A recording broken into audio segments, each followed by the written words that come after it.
Wonderland's Kiss, Part 2. Pearce. Actual. The room is a lot colder than the hallway you entered from. The reason it seemed was that the wide bay windows are flung open, allowing the bitter winter breeze to penetrate the air. Papers, which probably originated from the heavy mahogany writing desk to the far side, are strewn across the floor. You cross the room and quickly shut the window. Breathlessly, you gaze around. It looks to be a study, or a library of some sort, with bookshelves lining two massive walls filled with a great variety of old and new books. You walk along the bookshelf, examining some of the volumes there. The titles range from The Tea Drinker's Handbook to How to Buttle for Dummies, which is a bit odd, and Adventures in Taxidermy, which is very odd. There is also a note taped to the shelf which reads, "Alex, stop leaving porn hidden in the books. Phineas doesn't find it very amusing." The creaky clatter of rusted gears turning calls your attention, and you step away from the shelf hastily.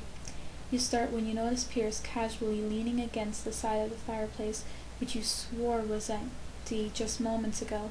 He appears to be licking the icing clean off of a mixing spoon. "Where did you come from?" you exclaim. "What are you talking about? I was here the whole time." Emerald half-closed eyes regard the disastrous scene with a slightly bored air. "How nice of you to close the window, by the way," he continued. "It was getting a bit drafty." You glance at the mess on the floor. A bit drafty is a bit of an understatement. You open your mouth to talk, but he continues. "Anyways, you wanted to talk to me privately about something?" A small smile graces his lips as he pushes himself from the wall and saunters towards you. The light scent of cigarette emanates from his general direction. Oh, yes," you brighten. "I wanted to tell you that I think you're handsome," which seemed a lot more important at the time than it did now. You reach out to fix one of his buttons, smoothing out the tie gently. "And that I find you attractive."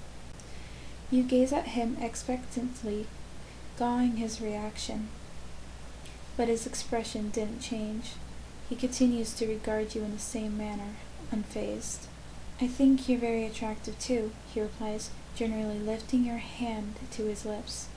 His gaze captures yours as he does so, and he lowers your hand with a disarming smile. There is something else you mean to say, but you cannot quite remember it at the moment. Now wasn't that one nice?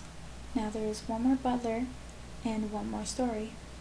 Please enjoy the one that is about Alex, the writer of all these stories. Have a nice night.